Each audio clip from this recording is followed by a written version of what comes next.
Howdy, my name is Henry Chidgey and welcome to my Wednesday morning leadership videos. I believe the coaching style of leadership with foundations built on trust, integrity, and respect for all people contributes tremendously to a world that works for all of us. I invite you to join me in my quest of making this vision a reality. These free videos and blogs are an expression of my commitment and passion to that vision. I'm very happy you've chosen to spend a little time with me today. Thank you so very much. Today I'm sharing another one of many stories from my long career in the railroad industry.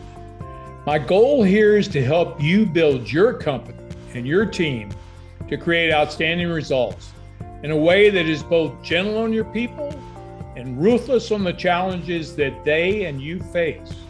My measure of success is if you find and put to work tomorrow at least one idea you got from this story. Last week, I received some research that has been done regarding workers and their bosses, leaders, or managers. It's not a particularly pretty picture. It reminded me of a story over 50 years ago when I decided I was going to be a leader in the railroad business. The story begins when I was working as a switchman and brakeman for a railroad to allow me to pay for my expenses and going to college. A senior manager who knew me requested I come to his office. I went, and he encouraged me, after college, to consider becoming an entry-level manager in the railroad business. I thanked him and said there was no way I wanted to become like the leaders I had worked for in the railroad business so far. I'll never forget what he told me then. Yes, Henry, we really do need a transformation of the kind of leaders we have in this industry. But the only way to even hope to accomplish that is from the inside of the company. That struck me as a hard truth. I can either complain about how bad those leaders are, or I can become part of the solution. That was the beginning of my path in personal leadership development. Up until then, I had no desire to be a leader. I just wanted a good job where I would be rewarded based on my performance and not be responsible for others. Are you a manager or a leader? Let's talk about numbers and how less than half of the global workforce trusts their bosses, according to several studies. In fact, these reports go on to say that more than 50% of the people would trust a stranger more than their boss. Why is this so? First, let's consider the difference between managers and leaders and how they are bosses. The former is more of an outside looking in person. Managers focus on how to reach a goal, whether that means stepping on a few toes along the way or whatever. Leaders, on the other hand, are inside looking out professionals.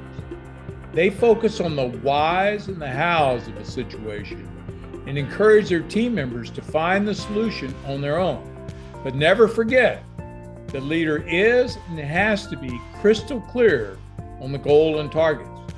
While leadership is more time consuming for you in the beginning, it is quite significantly more cost effective. A whopping 80% of employees leave their jobs because they don't feel appreciated in their work. If your eyebrows raised a little and you had a tiny voice in your head that said, "Well, Henry, that's not true. There are people who leave because of money," I'd have to tell you the research says that the people who supposedly leave for money consists of only 12% of those that actually leave. I'd like to argue that the reason so many of our teams dissolve is that there are too many managers and too few leaders. So many of us are focused on the short-term goal of completing a specific task that we fail to consider the consequences of how it was achieved. Now, I'm going to use a simple example that apply to railroads and other things. In this case, I'll be comparing boss A with boss B. Both bosses are tasked to deliver a report to higher management in 72 hours. and it's crunch time. Boss B began shouting at everyone, dictating what should be done, and becoming frustrated when things are not working out as quickly as he or she wants. The report is finished, but this team is not feeling respected or appreciated in the accomplishment of the task. Now let's look at Boss A, who took the time to sit down with her team to discuss what needs to be done. Listening to everyone's input, he or she delegates tasks responsibly, choosing the best people for each specific task. Everyone works quickly as they are happy with the trust given. In the end, both reports were completed. But what were the intangible results produced by a leader and manager? I'm not saying that leaders are passive either. You can and sometimes need to assert yourself to inspire and motivate your team to work faster. However, the difference is always in the how. How do I achieve this while always being in integrity and treating all with respect, keeping in mind that I am leading a team of human beings? Great leaders are a step beyond managers. They get things done, but they also understand their role is to facilitate growth in their members. If we change the way we handle our teams, I am certain that our employees would begin trusting us more, especially when compared to strangers. Leadership matters. See you soon.